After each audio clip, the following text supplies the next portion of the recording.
Welcome back on the channel, my friends. So in this video I'm going to give you a quick rundown of how KAST works, the pros and cons, all from my experience using the platform for the past over 1 year so far. So first and foremost, the biggest issue probably for many of you, because I do a lot of privacy and self-custody videos, is the fact that this is a custodial platform.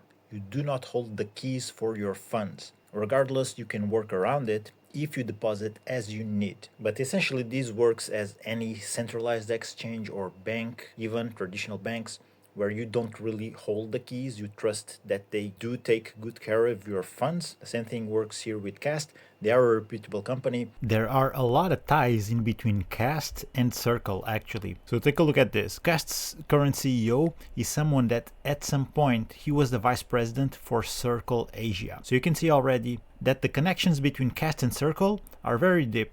And in my opinion, that is why KAST works the best with stablecoins. And since we're at it, they actually have very strong rails connecting crypto to the traditional fiat system. You can use the platform to off-ramp to a bank very easily and also to deposit from banks to your KAST account very easily. So all of these details, in my opinion, play a role to show you how reputable KAST is and how deep the connections are in between Circle and this platform. And in case you don't know, Circle is the company behind USDC. So this is actually a very reliable platform if you're wondering about that. Now it also works solely through a mobile app. You have to undergo KYC, you get your cards issued pretty much instantly. If you have any issues, you can contact the concierge service. But if you want to test this out, I would say, of course, start with the standard account. That's the one I have. You see, there's different ones.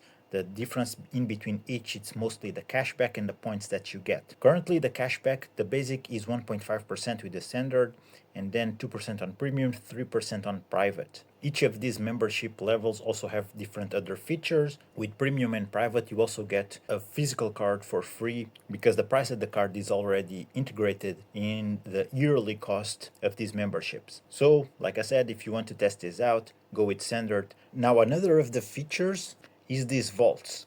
You can actually earn yield on your money, on your stables with these vaults. They are provided by third parties. They operate in DeFi on chain, and you can get up to 7% cashback with these. There will be a couple different vaults right now, but these things change all the time. So check their website if you want to know more about this. I rather to have my funds working in liquidity pools. I get better yields there. But if you're someone new to this, you can deposit into the vault. It's pretty much instant.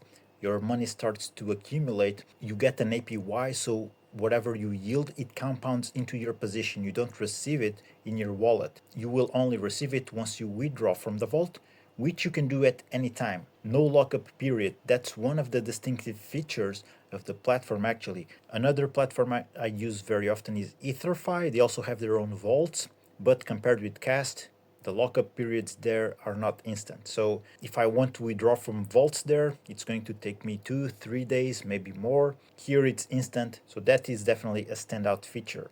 And everything is traceable on chain, so you know where your money is, how it is working, but there's definitely still risk to vaults and smart contracts, so also have that in mind. Vaults are a feature that has been recently introduced. It's a convenient way to earn with the platform.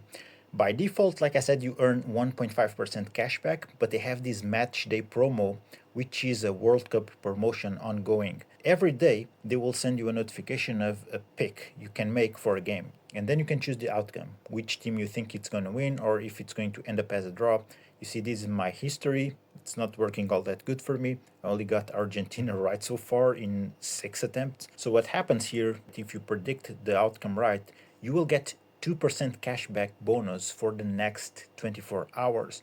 You will see everything shown here, a countdown timer, so that you know for how long your cashback will be ongoing and you can just spend accordingly. So this is a nice feature from the platform, and there's other things. So the people who will predict the most game outcomes correctly, they will have some sort of grand prize also. But essentially the 2x cashback, that's the main feature. So actually it's 2x, it's not 2%.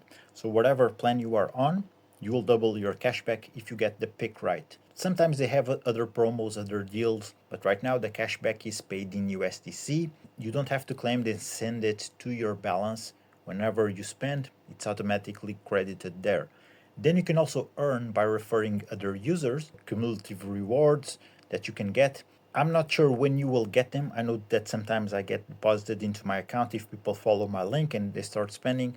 So yeah, here it says when your friend hits $100 spend, you get $20 into your account. And if they keep spending, you can earn even more. And there's also a referral cashback whenever they spend using this card, you get a percentage of that spending. The cool thing about it is that the people who follow you, so if you use my link below, you can always get at least a 20% subscription discount.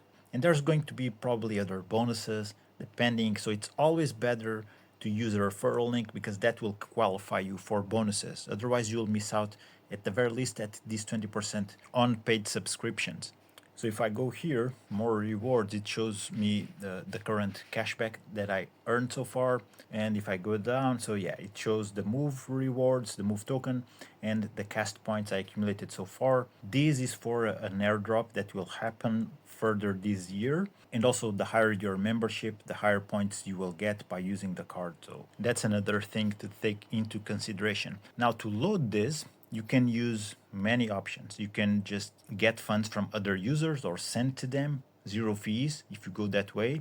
You can deposit with the bank account to your KAST wallet. Never tried this myself before, but I did withdraw from the KAST wallet to a bank account, to a European account, and it did work. I sent a test transaction, 10 euros or something, and in a matter of minutes it was deposited in the bank account. I paid some small fees, yeah, but you already are going to pay fees if you are depositing within different banks. So if you're sending money from one bank to another different one, you'll pay always some sort of fee. It works the same way with KAST in that case. Now the best way for you to load this will be using stablecoins, because as I will show you, you can select from these four stables. USDC and USDT are the more popular ones, obviously.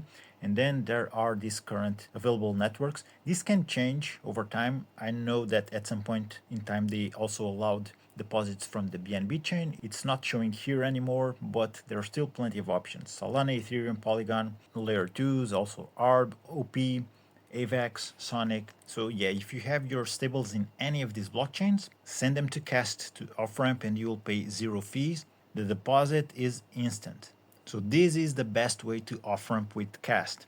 Otherwise, you can choose volatile crypto, and there will be multiple options. You can deposit Bitcoin, native Bitcoin, Ethereum on the Ethereum network, Solana, XRP, BNB, many other tokens, even memes. There's Pengu here. They have a partnership with Pengu, Trump meme coin, SPX, even Sushi token from SushiSwap Uni. And the list will probably be updated over time. Definitely, I think there will be more and more tokens added on as time goes by. But as I will show you, you will pay at the very least a 2% fee. I think you pay 2% in all of this. You can check out, but you see down here, a 2% fee will be included in the indicative rate. So what happens when you deposit any of these assets is that they are sold at market price the moment that you deposit. They are sold for a stable, USDC, I believe, and then deposited automatically into your account. So you can scan this, you can copy the liquidation address. So you go to your wallet, click send, you copy this, you paste it there, and it's going to be very much instant deposit. But for any of these tokens, even XRP, you will pay, yeah, you see, 2% fee. So definitely the best way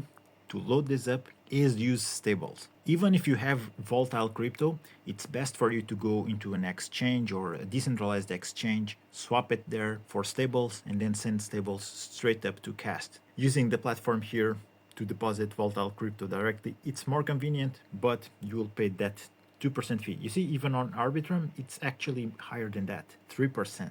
It also depends on the type of asset you want to deposit, but if you want to work around this, you can swap it in a DEX, swap it for a stable for much lower fees. Make sure it's one of the stables that they do support here, and then you should be good. All right, so this is the basic rundown of the platform, how it works.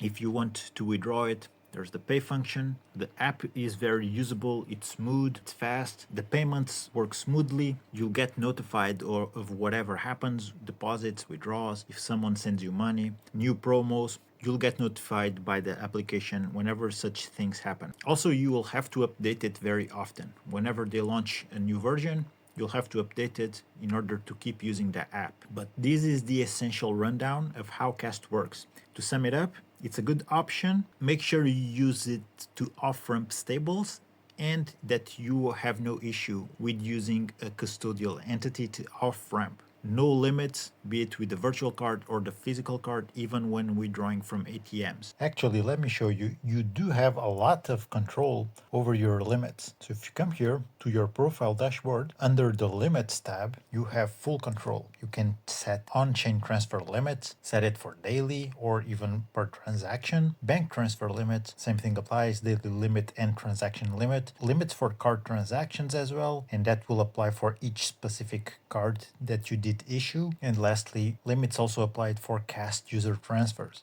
So these are the main things you should know about KAST. If you want to give it a go, I'll have a link down below. And then when you use it, if you're happy with it, you can of course refer other people yourself and earn from the platform as other people on board using your link, and just start using KAST for payments. So that's about it, guys. If you have any questions, drop a comment down below. I'm going to wrap this one up. Thank you for watching. Take care. Keep exploring crypto. I'll see you in the next one.